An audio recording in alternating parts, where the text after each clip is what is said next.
La narration émotionnelle, c'est quoi et en quoi ça consiste?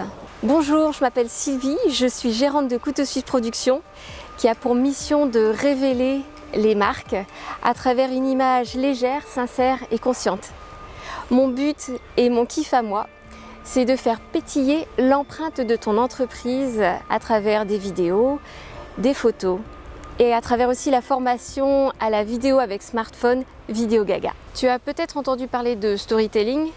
C'est un mot que j'utilise un peu moins ces derniers temps parce que je trouve qu'on loupe un peu le coche en français. On a tendance juste à le prendre pour sa traduction littérale qui est raconter une histoire. Et c'est pour ça que j'ai décidé depuis quelque temps d'utiliser la notion de narration émotionnelle qui parlera plus au français. Pour faire passer un message, on va raconter soit une expérience personnelle qui nous est propre ou qui est propre à un client qu'on accompagne. Ça peut être une expérience de vie. En tout cas, c'est une exploration qui est subjective dans laquelle on fait passer une émotion nous quand on la transmet, pour lequel on aspire à faire véhiculer aussi une émotion propre au public. Elle peut être positive ou négative, cette émotion. Ça peut être de l'enthousiasme, ça peut être de la peur, ça peut être de l'étonnement, ça peut être du doute. Et toutes ces émotions, elles sont très utiles. Pourquoi ? Parce que les neurosciences nous expliquent que quand on a généré une émotion avec une information, l'information va passer beaucoup plus profondément dans nos mémoires. On a tendance à mémoriser plus facilement les émotions que les informations qui sont données de manière objective. Alors si tu crées à l'heure actuelle ton propre contenu vidéo, en quoi est-ce que la narration émotionnelle est essentielle? Eh bien parce que tu vas pouvoir créer avec ton contenu ton empreinte qui t'est unique dans cet océan de contenu digital qui est de plus en plus immense. Donc tu vas être beaucoup plus mémorable. Et puis ça va te permettre aussi de te démarquer de tout le contenu qui est créé avec de l'intelligence artificielle. En fait, on est devenus tous des super experts de l'audiovisuel notamment, et on sait détecter l'authentique et l'humain du reste. Donc créer quelque chose qui est fait avec authenticité, tu vas voir, ça va vraiment changer la donne.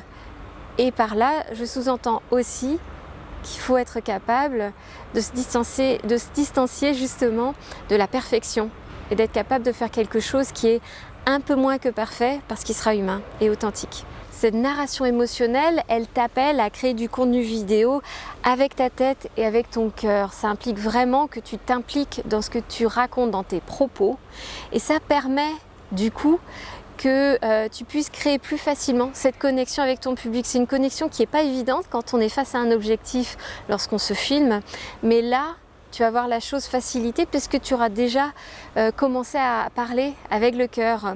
Et ça va te permettre d'avoir un contenu qui va être beaucoup plus mémorable. Cette vidéo t'a plu? J'en suis ravie. Sache que tes retours me sont importants pour continuer à faire des vidéos qui soient utiles pour tous les professionnels qui aspirent à avoir une image alignée avec leur activité. Alors, ne sois pas un consommateur passif, s'il te plaît. Est-ce que tu peux me dire en commentaire comment cette vidéo t'a parlé? Peut-être que tu as des questions à me poser, qui soient en lien ou pas avec le sujet de cette vidéo. Et n'hésite pas aussi à repartager et liker cette vidéo. Ça me sera très utile et aussi utile à tous ceux qui ont besoin de voir mes vidéos. Je te remercie. À bientôt. T'es encore là? Eh ben écoute, parlons des coulisses de ce montage. Là, c'est la toute première vidéo que je filme. J'ai décidé de filmer plusieurs courtes vidéos. En fait, je les ai d'abord listées par rapport aux questions que j'ai de mes stagiaires lors de ma formation Vidéo Gaga. J'ai ensuite scripté peut-être les 10 premières qui m'importaient vraiment ou qui m'inspiraient le plus. J'ai pas vraiment réfléchi à comment j'allais le filmer, je voulais juste que ce soit dans un parc. Il se trouve que j'ai rendez-vous un peu plus tard avec une cliente pour un shooting portrait. J'ai décidé aussi de commencer par les séquences qui vont être constantes de vidéo en vidéo, dont cette vidéo de coulisses. Je vais juste ensuite faire la vidéo qui sera plutôt la présentation à la base. Et ensuite, je vais faire la vidéo de fin qui sera en général l'appel à l'action. J'ai choisi un super parc où il fait beau aujourd'hui. J'ai choisi de filmer avec l'outil que je préfère utiliser moi en tant que professionnel, c'est-à-dire c'est un Canon hybride qui me permet, avec l'intelligence artificielle qui est intégrée, de faire un focus automatique sur mon œil, et ça c'est très pratique. Je sais que mon smartphone peut le faire aussi, mais là en tout cas j'ai 100% confiance en cet outil et surtout j'ai une aisance avec lui. Ça a nécessité non seulement des années d'apprentissage de ma part, mais aussi un investissement.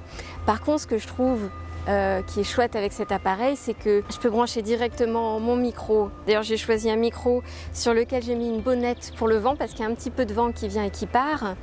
Et je peux être sûre que le son il sera nickel de bout en bout. J'ai pas besoin d'adaptateur, contrairement à mon smartphone qui est en USB-C. J'ai plein de cartes mémoire, j'ai pas besoin de faire de l'espace sur mon smartphone. J'ai aussi beaucoup de batterie qui pourraient être peut-être problématiques avec mon smartphone puisque je suis dans la nature, j'ai pas de possibilité de le charger. J'ai un appareil photo sur trépied et j'ai à peu près 10 pages de script sur lesquelles je vais m'inspirer. Là maintenant j'improvise, mais parce que je sais exactement ce que j'avais besoin de dire.